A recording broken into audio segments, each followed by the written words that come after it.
Hi friends, আজকে আমরা আবারও চলে এসেছি বাঙালির হেসেল সাথে শম্পা। আমরা আজকে বানাবো ইঁচড় দিয়ে ডাল। তো আমরা নিয়েছি মুগ ডাল আর পিস পিস করে ইঁচড় কেটে নিয়েছি, আপনারা দেখলেন। সাথে নিয়েছি কিছুটা গোবিন্দভোগ চাল। এটা ডালের সেন্টটা খুব সুন্দর বাড়িয়ে দেয়। আপনি বানাবেন যখন আপনিও বুঝতে পারবেন। তো আমরা কড়াই বসিয়ে দিয়েছি ওভেনের উপর। আমরা কিছুটা তেল কড়ায় দিলাম, কড়াটাকে গরম করছি। তেলটা গরম হলে আমরা এতে ডালটা প্রথমে ভেজে নেব।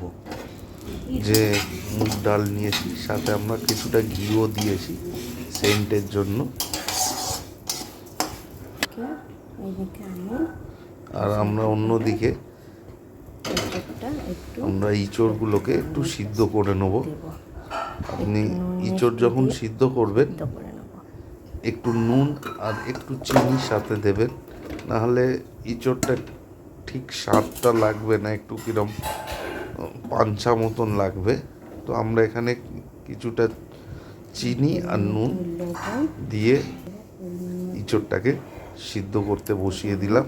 আর এরপরে ডালটা ভাজা হচ্ছে, এতে আমরা গোবিন্দভোগ চালটাও দিয়ে দেবো সাথে।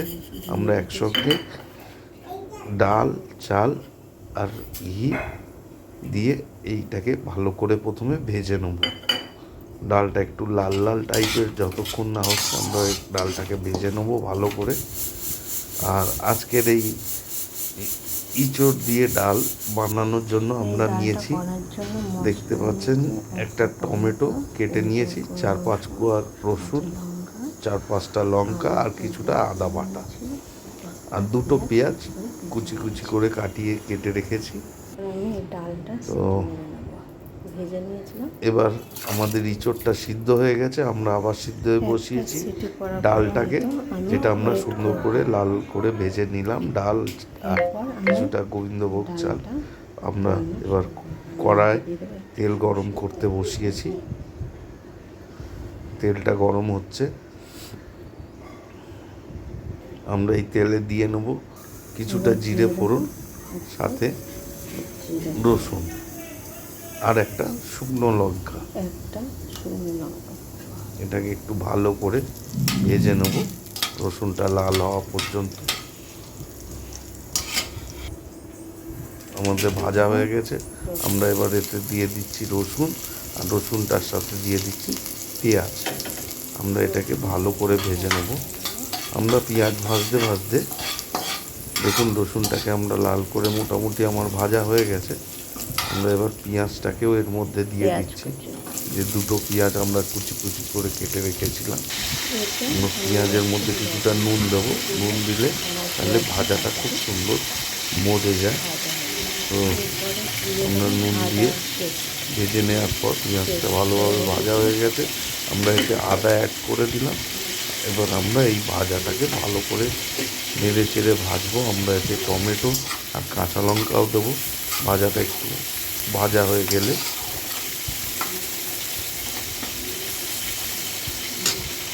আমাদের ভাজা হয়ে গেছে, আমরা এতে টমেটো আর কাঁচা লঙ্কা এতে অ্যাড করে দিলাম। আমরা এবার এগুলোকেও খুব সুন্দর করে ভেজে নেব।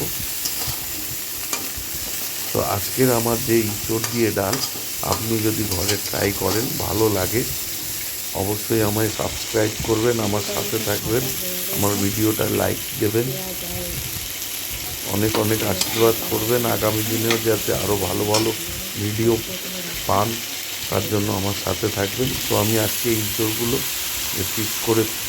ইঁচড়গুলো আমি সিদ্ধ করে নিয়েছিলাম, পিস করা ইঁচড়গুলো, এগুলো এই ভাজায় দিয়ে ভালো করে নেড়ে ছেড়ে ভেজে নিচ্ছি।